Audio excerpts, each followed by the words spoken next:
13.5 kilos of aluminium awesomeness. This is the stylish and capable Singer 319. In this video I will tell you a lot about this machine and also about its sibling, the Singer 320. The 320 is basically the same, but with a free arm. The 319s were built between 1956 and 1962. This 319K is from 1958. Don't be alarmed when you have a different letter. Being a 319K means the machine was made in Kilbowie, Scotland.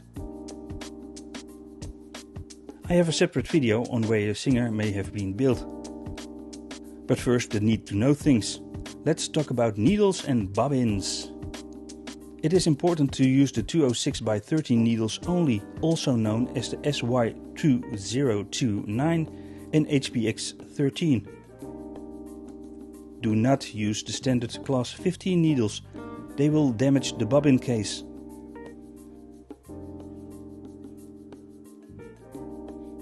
The 206x13 needle sits with the flat side facing the rear of the machine.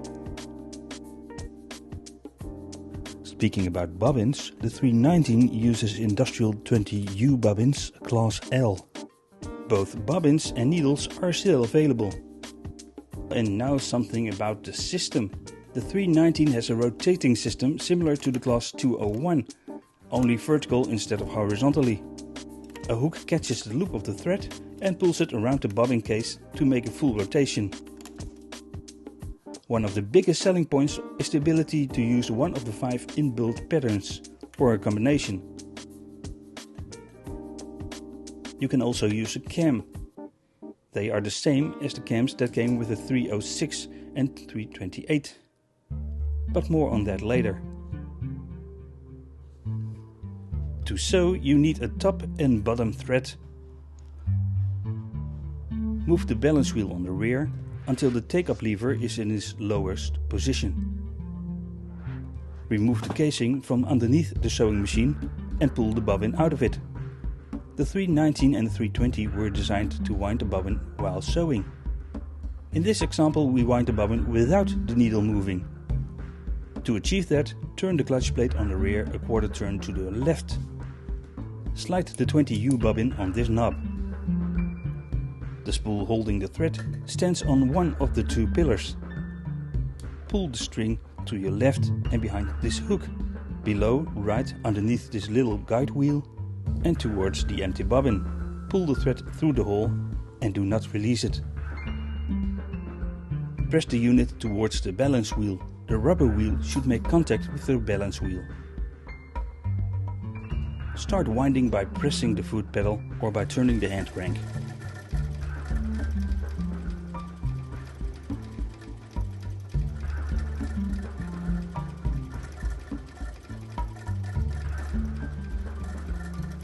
When the bobbin is full, this metal clip will disengage the unit.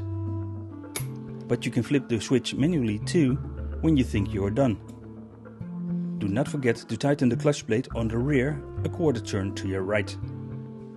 Hold the bobbin case in your left hand and the winded bobbin in your right hand. The thread should travel towards you from below, clockwise. Put it in and hold it tight with a firm grip. Pull the thread through the groove and underneath the lower tension spring until the thread runs more freely. Put it back into the race. It has to snap into place. And now comes the threading of the 319. First, insert the 206x30 needle with the flat side facing the rear of the machine. The thread spool sits on top.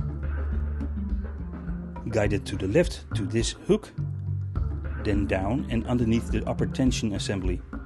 Let the thread sit between one of the 2 discs. It is vital to catch the spring like this. Left under this hook and then up.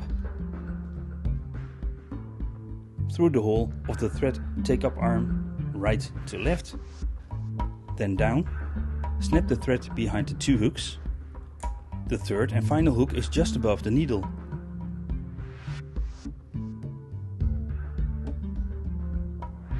And finally through the needle from front to rear. Last phase is to pick up the bottom thread. Lift the foot, now hold the upper thread and move the balance wheel for a full rotation. The upper thread will catch the lower thread and now you're good to go. Some additional options and things you might want to know. A prominent feature are of course the keys on the rear of the fabulous 319. Do you want a straight stitch? All keys on the rear must be down. Also the bottom handle on front should be lowered to the 0 position. The top lever is for the position of the needles, left, center or right. Most common is to leave it in the center position. Move 1 or 2 of the so-called piano keys up to use the pattern. This must be done only when the needle is up. And you must use the zigzag throat plate number 105291, not the straight stitch plate number 105295. Use the all-purpose foot for patterns number 105250. A lot of numbers. And now the fun part. It is also possible to combine multiple patterns, so there are numerous combinations. A maximum of 3 inbuilt patterns can be used at the same time, but not more than 3.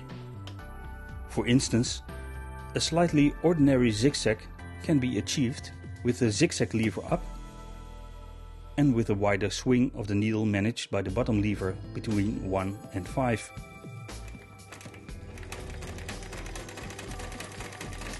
Like stated before, you can also use one of the included 25 cams.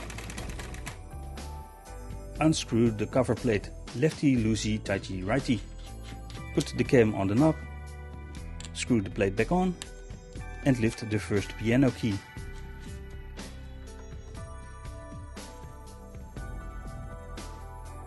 On the pillar you can find the stitch length regulator.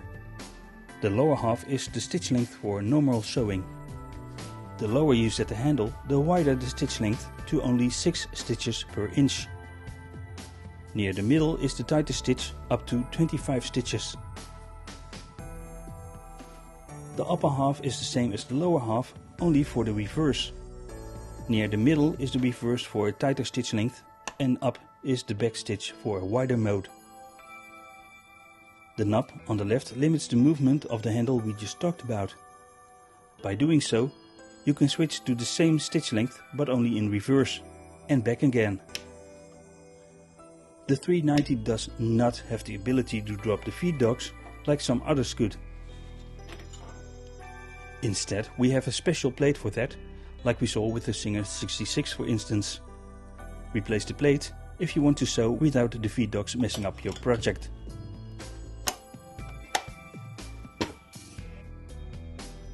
Last thing I want to address, you might want to maintain your machine.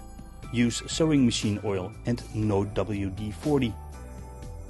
Everything that is made from metal needs oil. But do not oil the belt inside. Do not. What to oil? Remove the faceplate of the machine. Apply oil on everything that moves.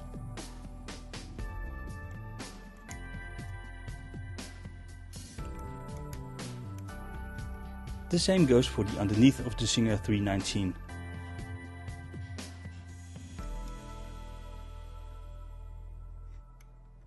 Of course, you don't forget the many oil holes on the machine itself. Download the manual for more information on how and where to oil this beauty.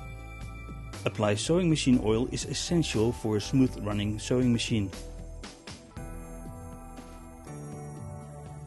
Well, that was one of my longest videos. Did I miss anything? Please let me know in the comments below. Enjoy your 319. And if you haven't got one, go get one.